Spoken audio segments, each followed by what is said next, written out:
Today's episode is brought to you by RLA Polymers and Gripset. For peace of mind when waterproofing, trust Gripset's 38FC, the king of membranes. 38FC has been the industry benchmark for years and is rigorously tested internally and through certified NADA laboratories, giving you verified peace of mind. Developed alongside contractors, 38FC has confirmed coverage of 10 square metres per pale and adheres to AS 4858 and AS 4654 compliance. With a quick 1 hour recode time, you can get the job done in record speed without compromising on quality. Don't fall for the copycat products. Trust Gripset's 38FC, the king of membranes. Hey everybody, Mark here from Tiling Connect. Welcome back to the program. We're pretty excited to continue our theme in 2026 with new guests every time we launch the podcast.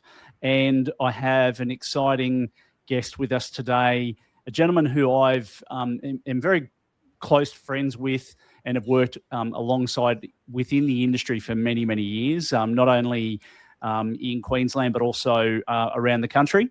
I have the pleasure of welcoming Scott Griffiths from National Tiles joining us on the program today. Scott, thanks for joining us. Well, thanks for having me on. You're welcome, buddy. This has been a long time in planning. I've been pestering you for some time now to come on board. And what I wanted to do today, before we sort of jump into things, is just give the audience a little bit of a background on this episode. And what I was hoping to share is really about, we've it's a podcast, that's got a large tiling contractor community built into it. And there's also a lot of other people, retailers, wholesalers, and manufacturers that are very that are largely encompassed in our community. And it's always great to actually talk to the people that sit on the other side of the installation of tiles, and the people that are actually out there working with the builders, the retailers, the commercial developers, and that sort of thing, and have a look at what it takes to do what you do. So before we, so that's enough of me. And look, what we'll do is, Scott, look, take us back to the beginning, mate. Sort of how did you get into the tile industry and the world of sales? And I'm sure things will unfold from there.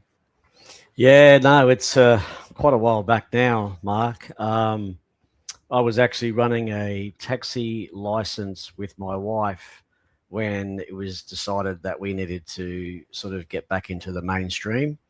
So I actually contacted a recruitment company in Brisbane, and we sat down and they talked about strengths and sort of what you love to do. And I said, well, look, I like talking to people, building relationships, and it led me to a company in Brisbane.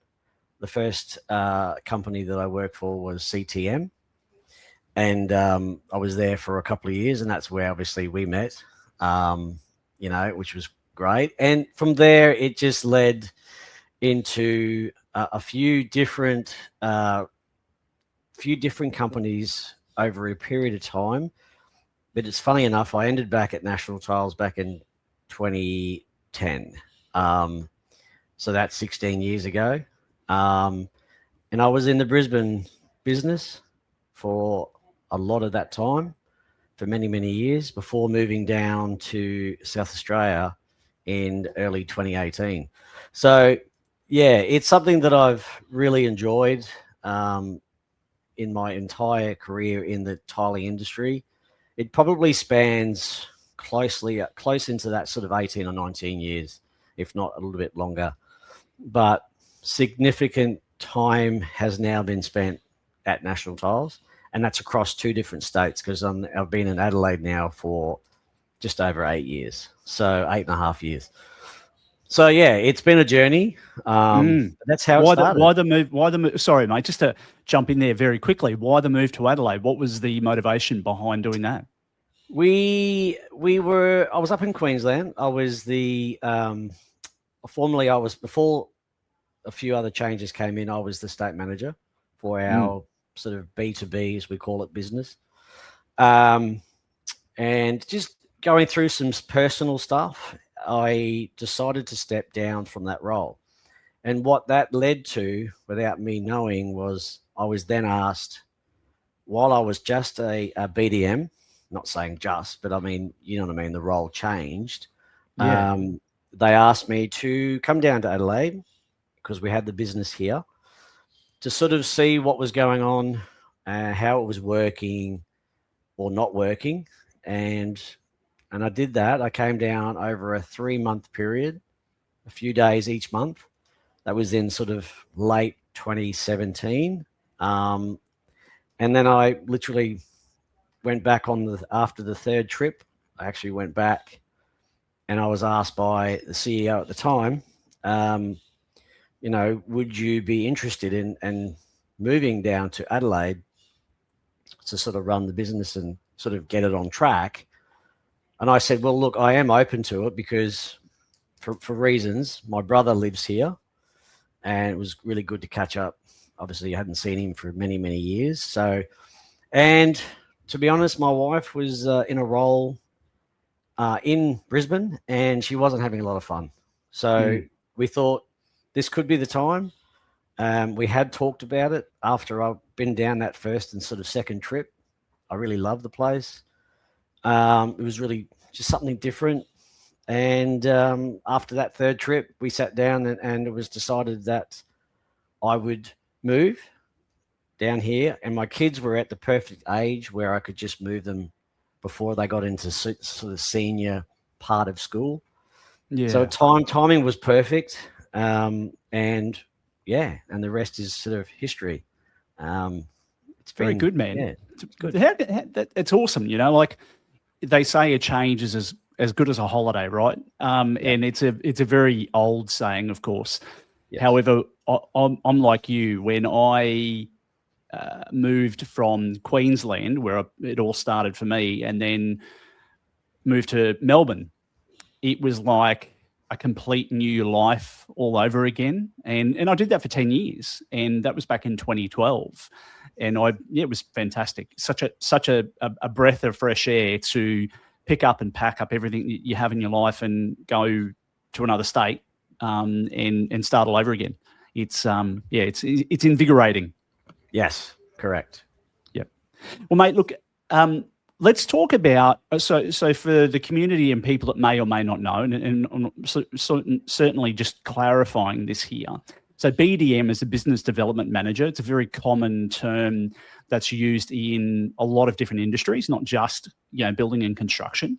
Mate, what does a great business development manager actually do? And particularly behind the scenes, what is it that you are offering to your clients and customers?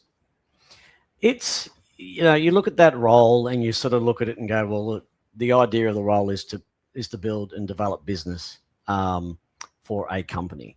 Now, there's a lot of face-to-face sort of steps that you need to, and processes that are in place, like building relationships is very, very important. What happens behind the scene is a lot of setting up sort of price structures, color schemes. There's a lot going on behind the scenes, building different levels of sort of pricing structures, different tiles within different, prices. There's a lot of business. There's a lot that goes on. You have to look at the business and really understand. What I do is I understand what the customer needs. And I ask, that's one of the initial questions.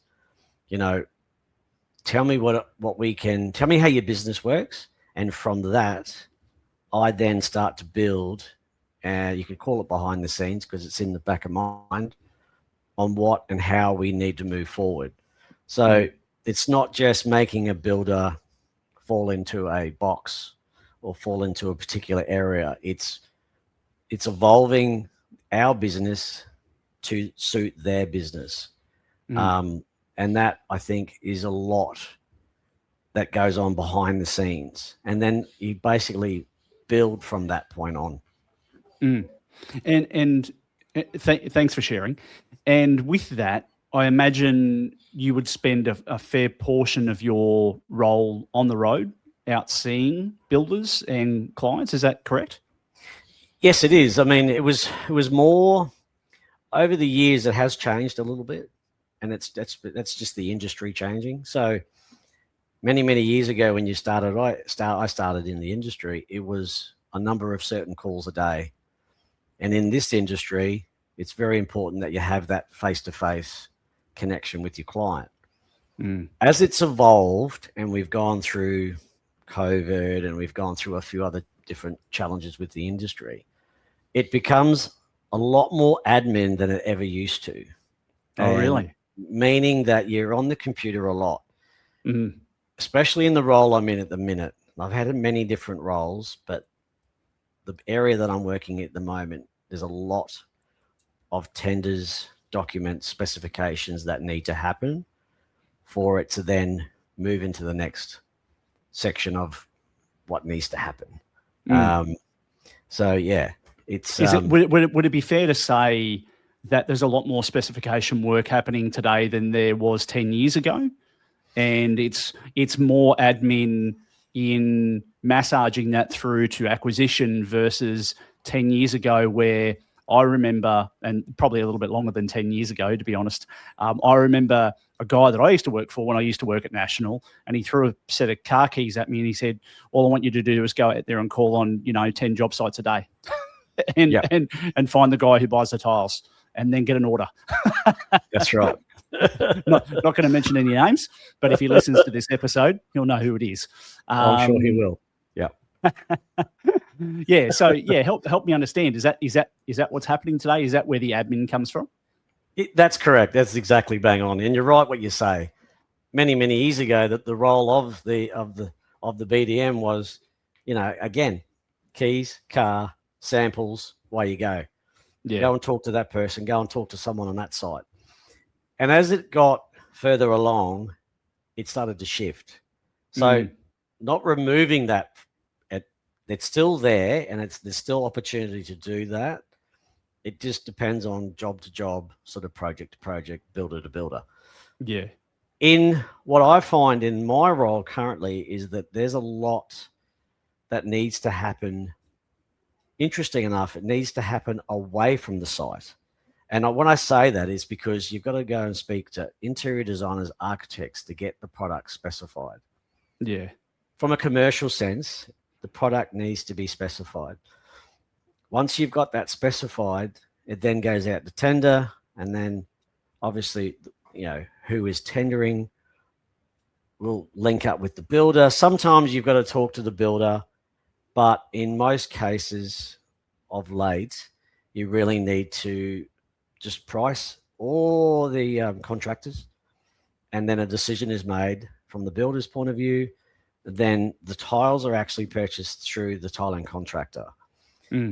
Residentially is a little bit different. Yeah. But commercially, again, was what I'm focused on these days, is specification, pricing, then working with the builder and the contractors to then get the tiles on site. Yeah, nice. Awesome.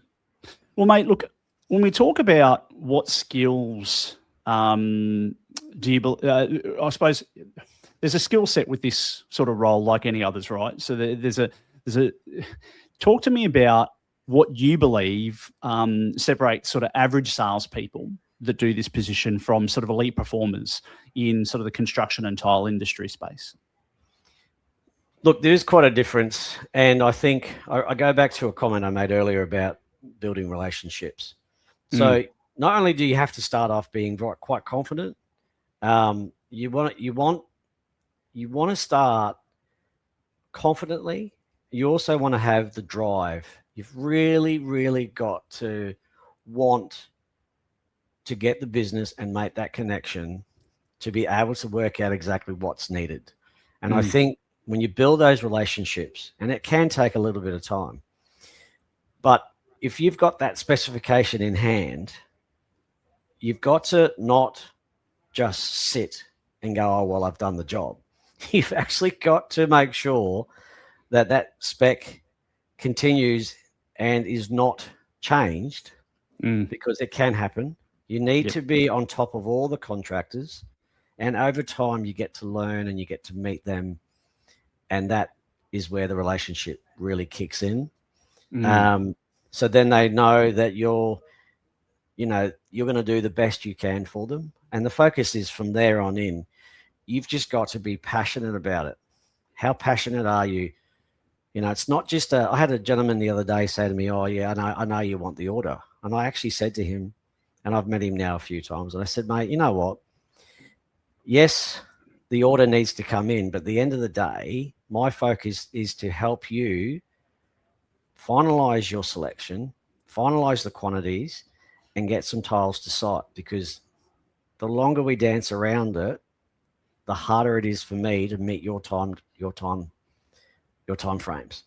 So that's what the point I'm making is, it's not all about the numbers. It's not all about the figures. It's not all about, that's great, but you've got to build that relationship and really focus on the fact that you want to help finish this, get this project off the ground and finish. Like when you get involved from a job from very start to when you see it up and actually functioning as a, whatever it's, apartment building, whatever it is, that's what I strive for. That's the feeling. That feeling right there is a finished, completed project on time. Everyone's happy. And I like to see that. So yes, I do like the order, of course. That's what you work. You got to meet your budgets, right? But if you were just focused on the budget as a sole number, you almost forget to do the day-to-day. Yeah. So, look, I'm hearing what you're saying, and it makes perfect sense. And hopefully that transcends into our community, and they're picking up that as well. And look, I want to ask, I mean, clearly you've been doing, the BDM type business role for a long time. And even when you would have held more senior roles, like state manager and similar positions, you're always still selling, right? And you're always still doing a percentage of BDM work within that capacity. What today, look, and you sound like, you're pretty elite at what you've been doing, and you framed perfectly before about focusing more on the relationship and focusing on the overall concept of the project versus just the numbers and just the PO and all of that sort of stuff, and that whilst that remains a secondary objective, you're focusing on some really other important things. How many calls would you say you would do on a day now to help develop those relationships with the people that you've got touch points with? It would be probably, if you averaged it out, it's probably anywhere from about 3 to 4 per day. Yeah. And why I say that, it's because you're often meeting with a designer in store, or you're dropping samples off to an office, sitting down with the architects and designers. Sometimes you've actually got on site. Even this week. So these are actual visits, right? Yeah. Yeah, these are actual visits. But cool. But but in between all of those visits, you've got emails coming in for specifications on future jobs. You've got interior designers asking, "This is the concept we're going for. What are your thoughts? Can you bring in some samples that would match this?" And so right back at the concept stage. So your phone's ringing. You're in front of customers, either in your own store with the designer or in their office with a group of designers with a series of samples. They've all got our samples, which initiated sort of at the start.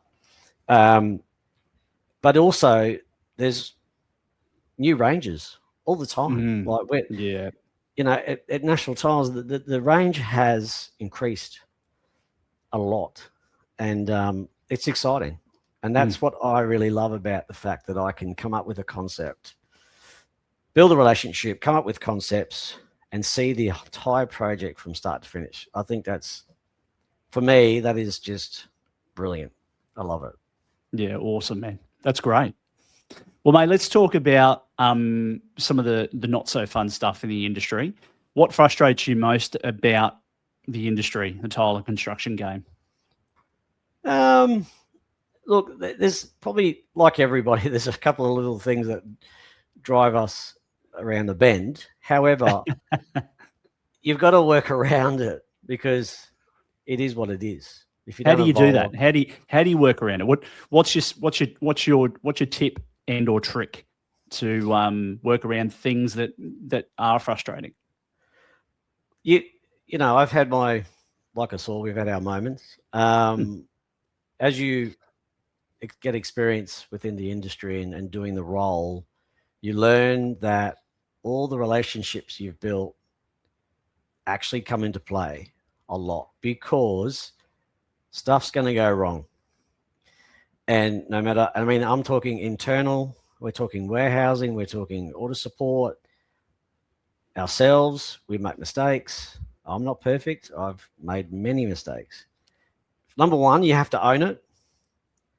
And even if you don't own it and it's not your specific fault, you take it on as the company has made an error. Or if it's the other way, which it does happen, it's the contractor has made an error, or, you know, the builder's made an error, or they've misspecified a product. Simply, to be perfectly honest, it is about taking a huge breath and stepping back and just focusing, okay, what can be done like now? And then from there, it's what's the next step? What's the next step? However many steps there are to fix the problem, you might have to reselect something, or you might have to, you know, redirect a delivery, or you just rely on your experience. You rely on your team that you work with, quite close team, and you just, again, go to the key people, but you really need to have those relationships in place. Mm-hmm. It's very important. Relationship is very important in this industry. Mm. Look, I think it's interesting you say that. I that's something that an ethos that I really believe in a lot, and it's been drummed into me throughout my career through many different roles that I've had with different organizations. And you know, you and I both know, and many other people do know, that I spent a considerable time at National Tiles, not as long as others, specifically yourself. However, it's always been, from the moment that I started working in the building and construction game back in early 2003 or whatever it was always put out there on a pedestal that the relationships are what are going to help you achieve, you know, success in whatever you do. So from the very beginning, and even back in those days, we were both working in sort of that retail land / you know, tile contractor space, but the relationships that we developed with the contractors that came in were some of the best friendships that I had ever developed at that particular time, and still keep in touch with some of those guys. And they were the ones where we were able to sell more square meters of tiles because we had an end-to-end solution with a, you know, very credible, reliable, and quality-driven contractor that would put down, you know, I don't know, 100 square meters every few days with his crew. So, yeah, look, it makes perfect sense. And whilst there are other parameters around things that form the I suppose the cake mix of being successful, relationships definitely is at the forefront of that mix and how it all works. Because without them, you can go and see, you know, 15 people a day. If you're not a likable person and you don't have the relationships established, people won't give you an order. People won't give you their time. That's right. Particularly in 2026. You have to have those relationships, otherwise the rest of it just doesn't work. You know, the thing is with those relationships, and this stems back to a question earlier on about, you know, as you said, how many visits are you doing a day? There are people in the industry even now that are doing anywhere from 8 to 10 visits a day. Now, obviously, it's a different, depending on the industry and the product, obviously there's some that will need more, and there's others that. How I look at it and go, I could easily go and see 8 to 10 people a day. However, I'm not being very effective. I'm not being effective at all, because the question has to be, what are you talking to those 8 to 10 people? Like, are you spending enough time? Are you asking the right questions? There's a lot that needs to be asked in that.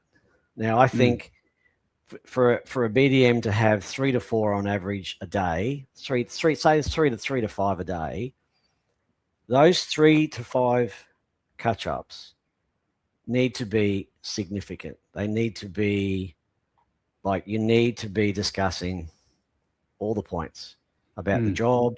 You need to be finding out a lot more about what other jobs are coming up. If you're going and saying 8 to 10 and you're just ticking a box, it's not the industry for you. You need to be involved. You need to ask questions. You need to, again, be confident in asking the questions of, you've got this job and you've got this project. Well, what else is coming up? What else can I help you with? From a specification point of view, they want to see 1 or 2 tiles in a meeting. I don't leave that meeting and going, well, thanks for seeing me, and let me know if you need anything else.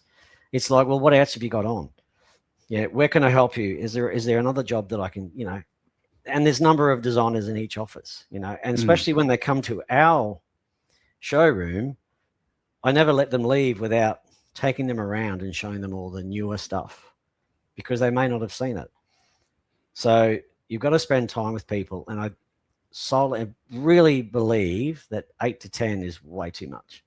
That if you have that sort of 3 to 5, they're very powerful meetings, and you achieve a lot more. Yeah, agreed.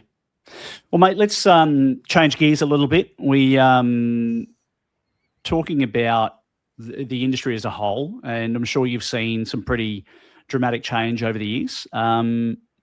Is there anything that stands out most to you that has developed?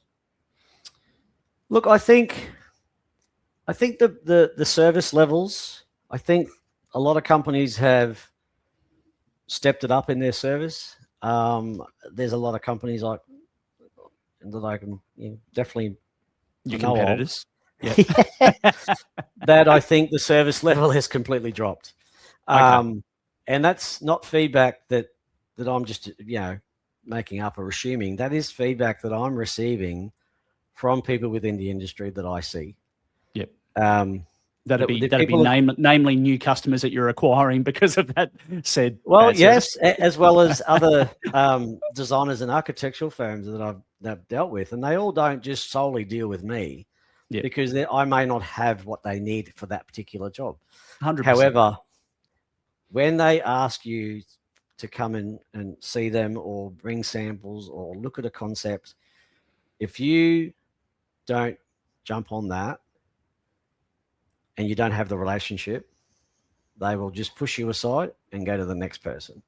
So you've got to be quite proactive in a sense of being proactive is just building that relationship so that they know that when they come to you, they're going to get what they need from you. And if I can't help them, I don't string them along. I tell them straight up, we don't have a product like that.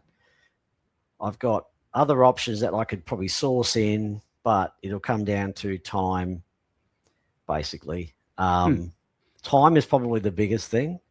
The time seems to be, back to your initial question, time between specification and needing tiles on site has shortened quite significantly.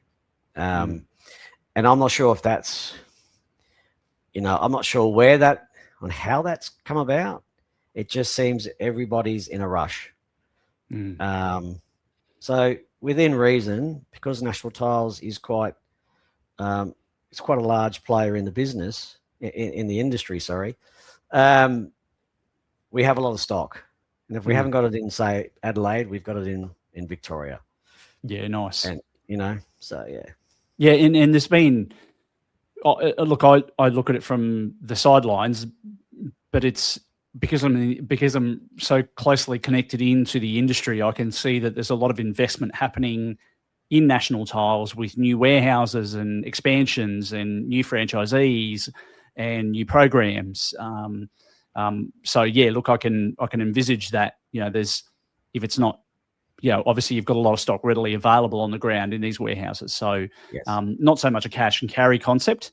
Those days are gone, but you've got it there, and you're not so reliant on stock arriving from overseas. So there's not a, That's right. Well, you are, but not, not all the time, depending upon the popularity of particular lines and things like that. Yeah, that's right. Yeah, so yeah, nice. Well, mates,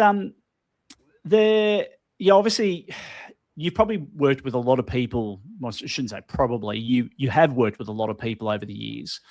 And I'm wondering, from your perspective, what do you think some of the biggest mistakes that young sales reps make when they're sort of entering in this industry? Well, they come in and they're full of energy, and they're confident, which is what you need, but they're not willing. They just seem to be not willing to put in the hours to actually learn about the products. We have training sessions, we have training documents, we have all sorts of stuff at hand for these young guys. But I think they Guys just take girls. it. Just like guys and girls. Yes, guys and correct. girls. Thank you. Yes, very true. Very true.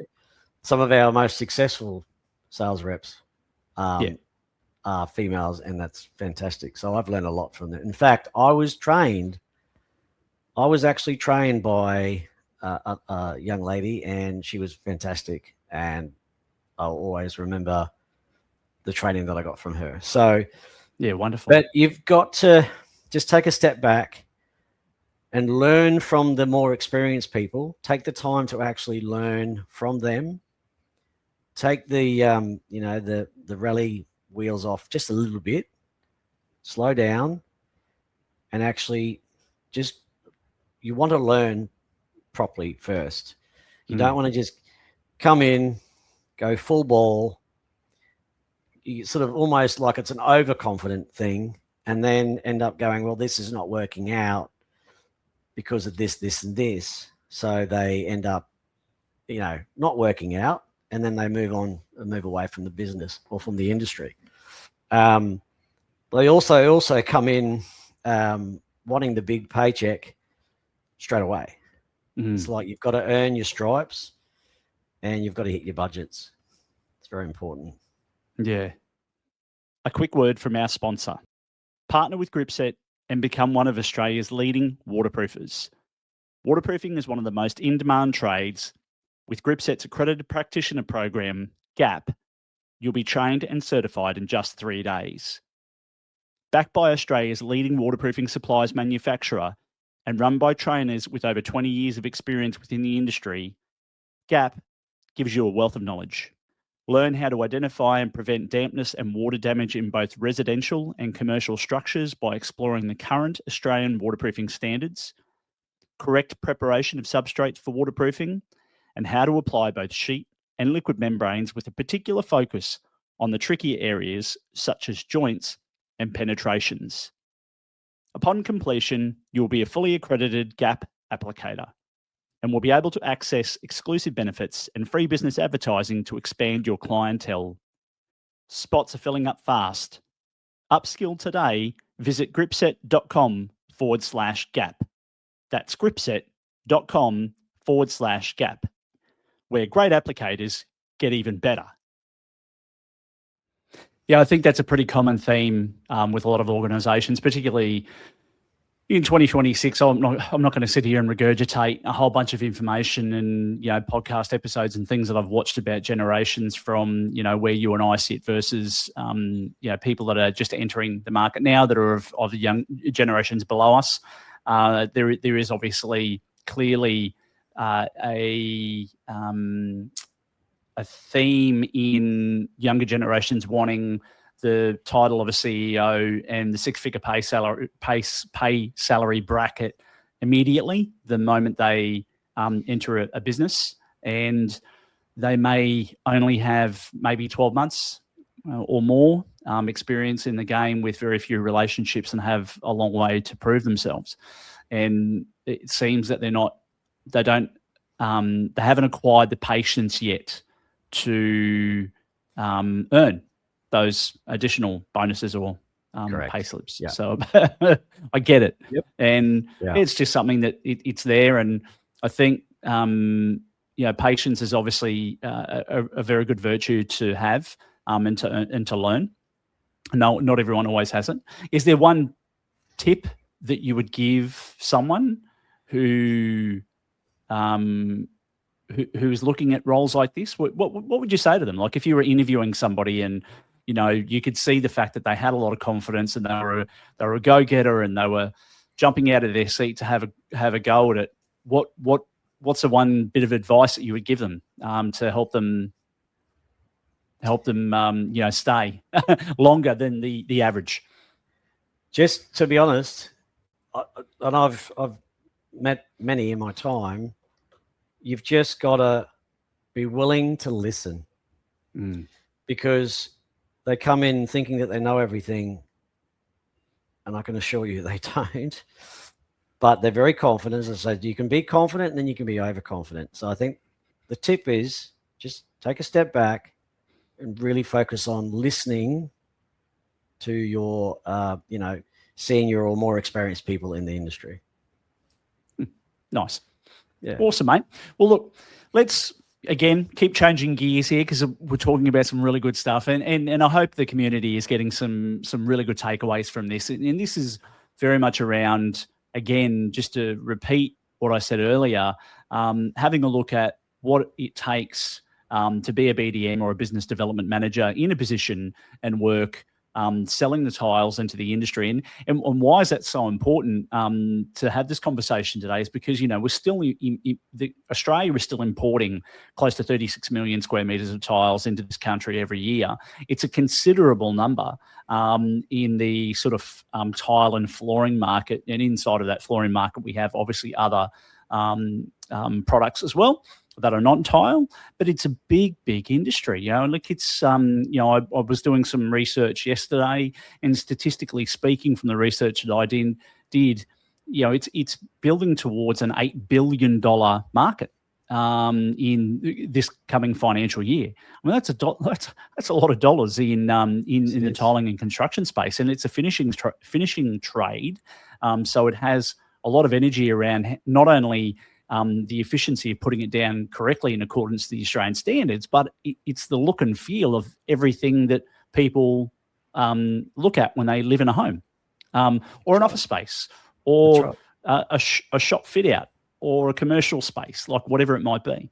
Mate, look, tell me, what's something about the tile industry that the average person would never understand unless they worked in it? The tiles are very heavy, and not just tiles. I mean, obviously, and getting heavier and bigger. It's quite a it's infectious. It's infectious because you've got multiple tile ranges. You're talking different colors, finishes, patterns, sizes. And they're getting like big. I mean, we're getting meter by meters and 1200 by 1200s, and like it's just, and there's getting bigger with panels, and there's all sorts of products coming into the market. But I think people have got to really, something to understand is that the product, it is hard to move around, and to the logistics behind moving a pallet of tiles is very different to moving a pallet of,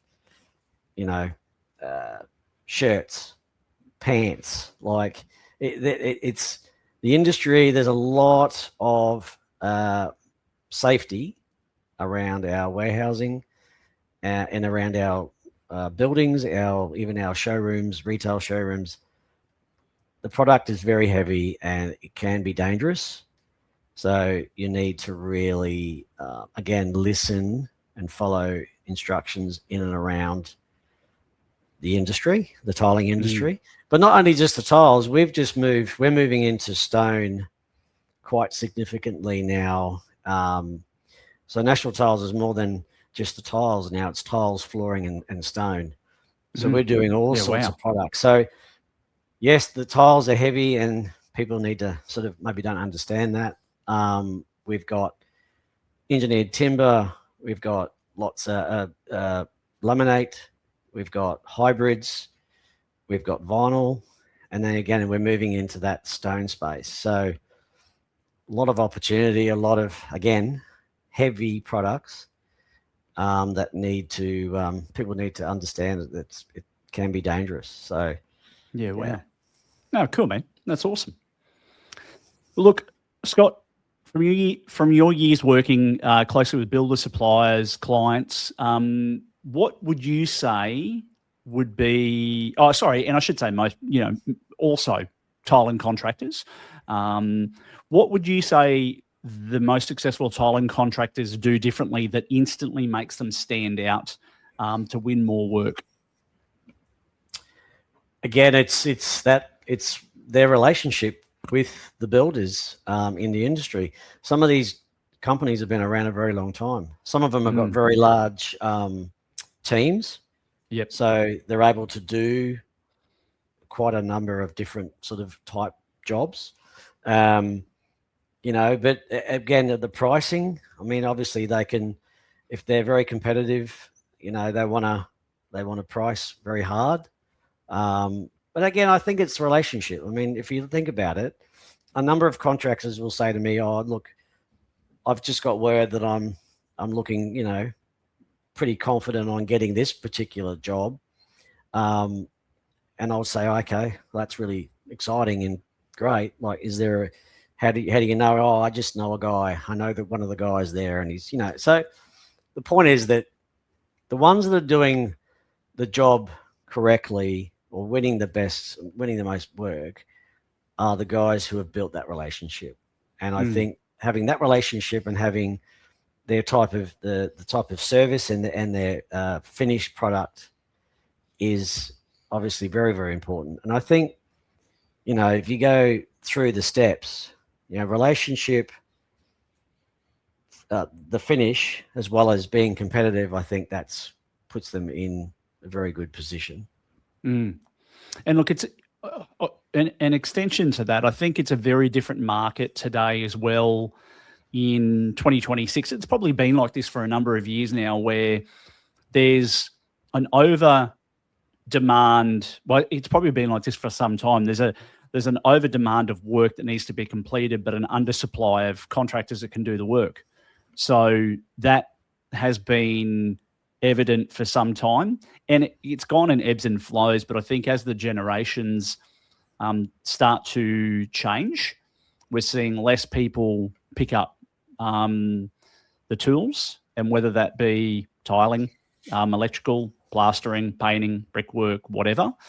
There's less younger people coming into the trade. And so when you've got an undersupply of people and an oversupply of work, I imagine that, the contractors can hold their prices firm in a lot of cases, not always, but I think they can hold their prices firm. And I've heard, some really good stories out there about how, the level or I would say the level of tiling rates has increased over the years, that, and this is just generally speaking. I'm not saying that that's happening in every case, because there are stories out there where in some areas people are, still significantly reducing price per square meter, and it's making it very difficult for work to be won.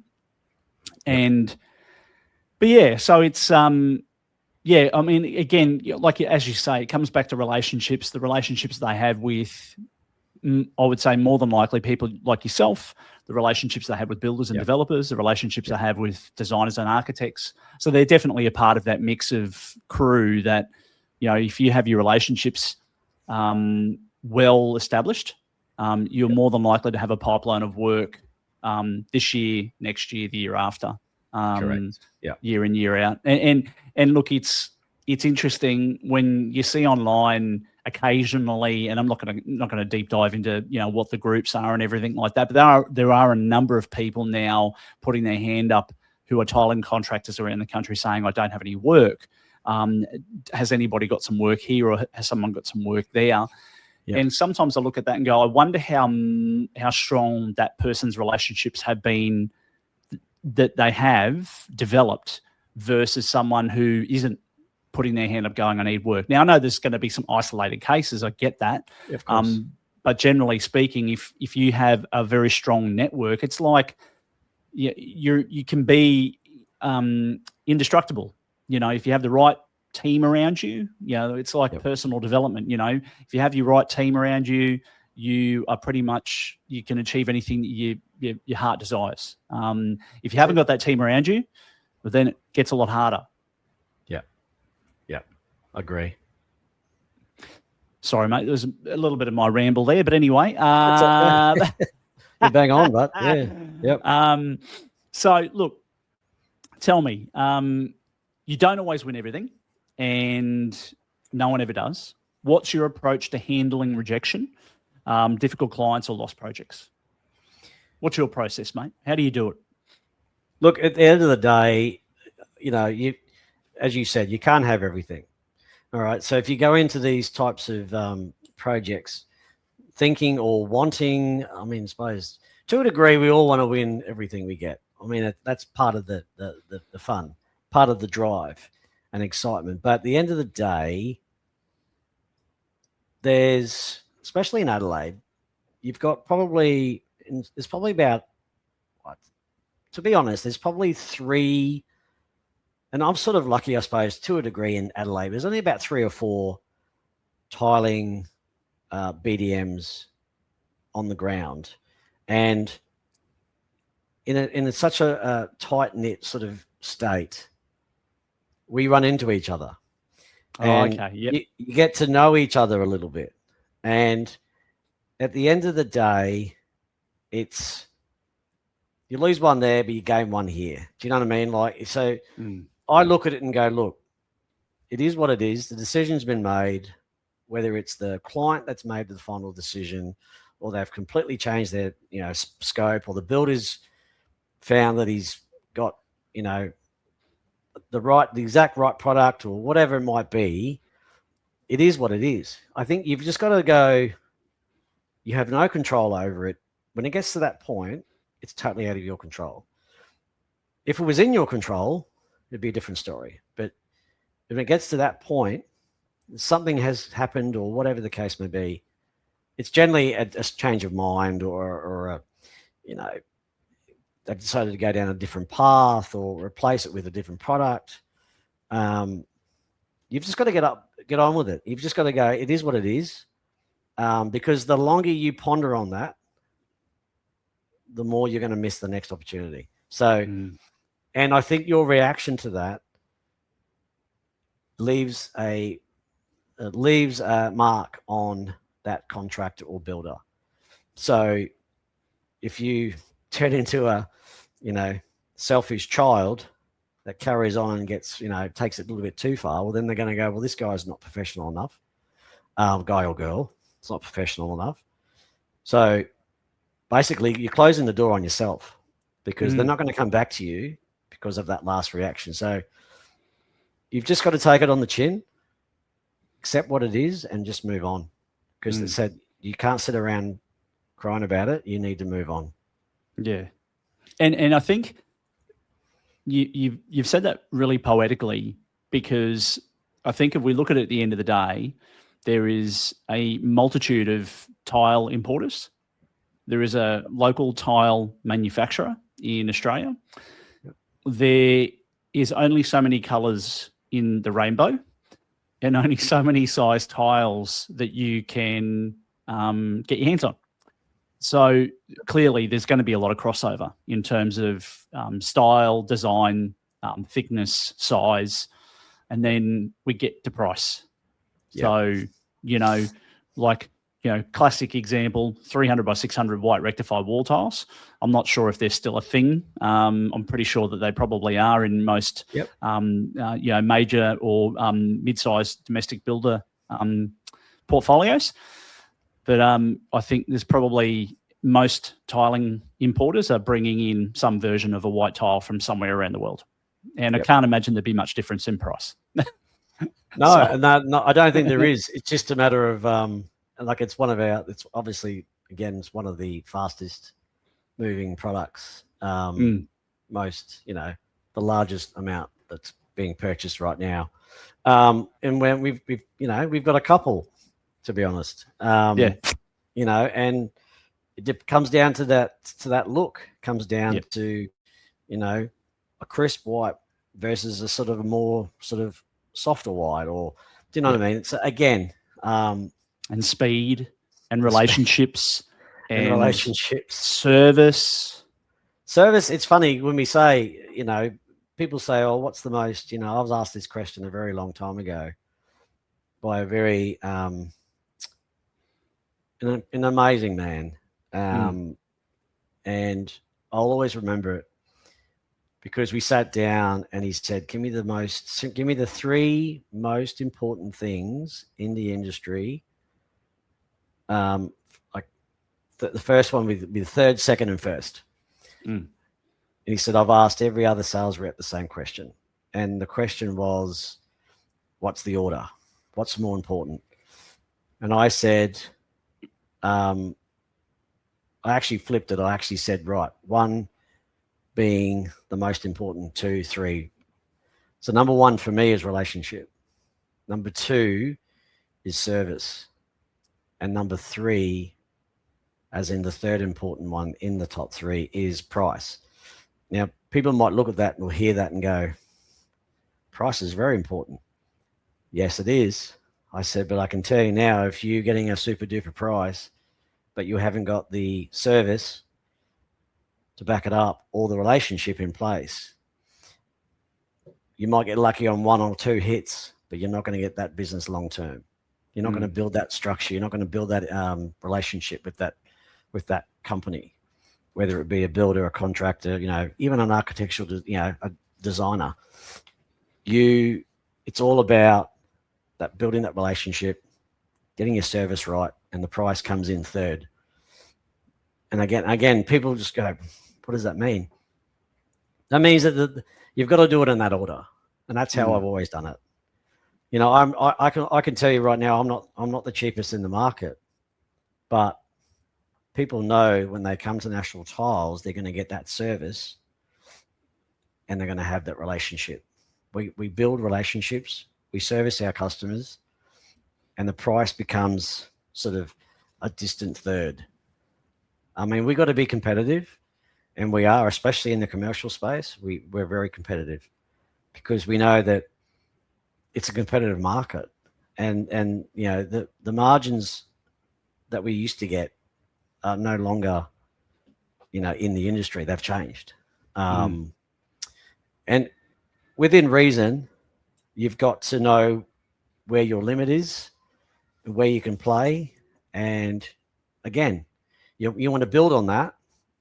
And what comes into play, you may not be the cheapest, but you have that relationship, and that relationship is strong. And then that service that's followed by the service that we offer brings it all home.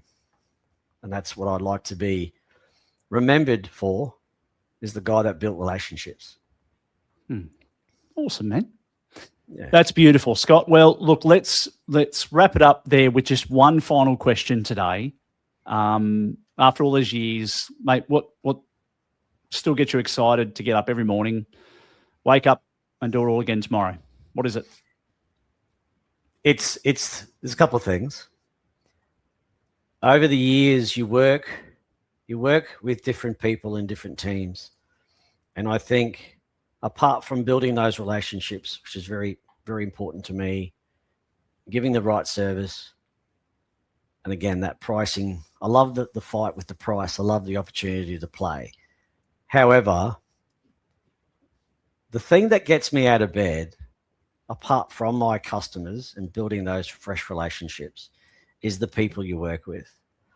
Like, you have to be able to work with the people that are around you, your initial team, and obviously different sections of the business. You really need to have that. And again, I say the word again, relationship. Here at National Tiles in Adelaide, there's 3 of us in our B2B business. 2 in resi, and one of those being the state manager, and myself in commercial and architectural. The 3 of us work together. It's almost like we're the yin, yang, and yang. We're so different in the sense of we're all very different. Let's just put it that way. But yet we come together, and it just works. And I love that. I think, people are very important. They get me out of bed, whether it's the people I work with or the people that I talk to, and come up with solutions. It's a lot revolves around people. Mate, it's really well said, and I share those thoughts and sentiments with you as well. People do definitely make going to work every day a great experience, and you can thrive with people in those environments, and you can also share the lows as well, and get through, celebrate the great times and share in the times that aren't so great, which happens occasionally. Hopefully fewer of those moments, but you learn from your mistakes, and you learn from the shit stuff that happens in life, and that's great, because if we're not learning, we're not moving forward. That's for sure. That's right. So, mate, look, I appreciate your time. You've been a champion. I have to say that you're a very calm, mature, obviously well experienced BDM, and mate, I think obviously National Tiles is very lucky to have you working in their business, and so good on you. Now, look, we do like to put in the show notes how people can connect in with you. But mate, what are you? I know you're not as socially media operated as some of our past guests, but if someone wanted to get in touch with you and grab a coffee, or just pick your brains and have a chat about how you do things, or just connect in with you, what's the best way for them to do that? Well, there's 2 ways. I mean, basically, either give me a buzz. My phone's always on. Or send me an email. And I jump on my emails. Like, I'm very active. I keep ahead of the game, because again, if I don't jump on it, somebody else will. So yeah, by all means, phone, email. I mean, I do have a LinkedIn account. Happy to share that, of course. Cool. Well, we'll put your work email. Yes. Yeah, we'll put your work email and your LinkedIn contact details in the show notes, so that if someone wants to reach out and have a chat to the master of South Australia, they can. and have a bit more of a chat with you and pick your brains, mate, because this is what Tiling Connect is all about. It's about connecting great people in the industry that have given it a hell of a lot of their time and built amazing careers and love the people and love the game and love what we do. So once again, mate, thank you. I appreciate your time today. Thanks for having me on. It's great. Oh, mate, you're bloody welcome. And as we say on every episode, until next time, stay connected. And thank you for being here. No, thank you for having me on, Mark. It's been great. Thank you.